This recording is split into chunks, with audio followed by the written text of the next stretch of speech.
When, if ever, is it not worth pursuing an infringer? Brand infringements should be stopped. There are very few cases where this would not be advisable. The reason that enforcement action is encouraged is that if you don't take it, you may end up with a law considering your rights in your IP to have become diluted. And if this happens, you may find yourself without some vital protections in situations where you really need those rights to be fully deployable. But there are ways and means of taking action against an infringer, some more involved and aggressive than others. Each case of infringements should be thought through carefully. Considerations affecting your choice of action will include the risk of exposing the infringement, the scale of the infringement, and the cost of pursuit versus the risks of not taking action. You should certainly take action to stop an infringer if their activity is causing you financial damage or reputational harm, or if it's likely that in the future their infringing activity may do so. And you'll probably want to do this swiftly and comprehensively, and that's fine.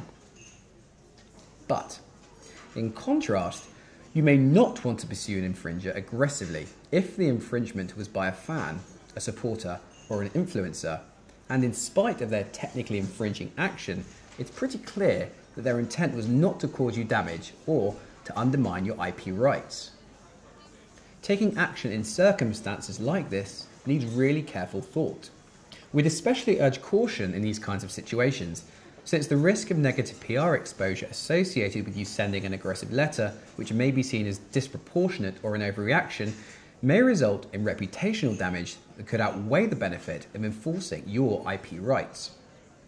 A recent example of reputational damage includes when the Scottish craft beer company Brewdog requested that a pub in Birmingham should not use the name Lone Wolf for the primary reason that Brewdog had launched a vodka brand bearing the same name and it owned the trademark for it.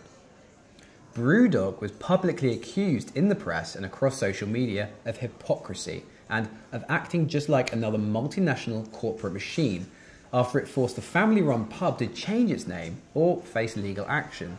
The pub had argued that it had chosen the name long before Brewdog launched its vodka brand of the same name, and the press picked up on just what it had cost the family to alter the name, all the signage and everything else that they'd invested.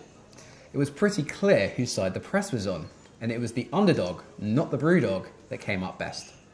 After this episode, Brewdog, who is known for championing independence and hold itself out as rebellious and disruptive, had a hard time from a number of stakeholders, including previously loyal punters, who felt that Brewdog had not acted according to its stated values.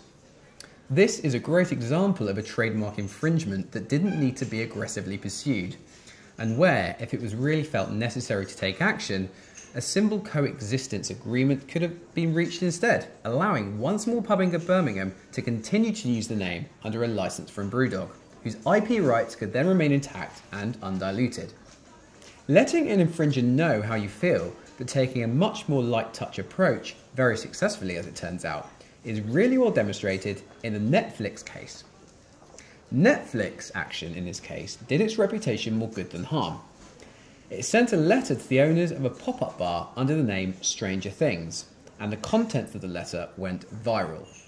In the letter, Netflix simply explained its position as the trademark owner of Stranger Things, and whilst acknowledging Netflix's love for the fans, it requested that they reach out to Netflix for permission if they plan to do something like this again.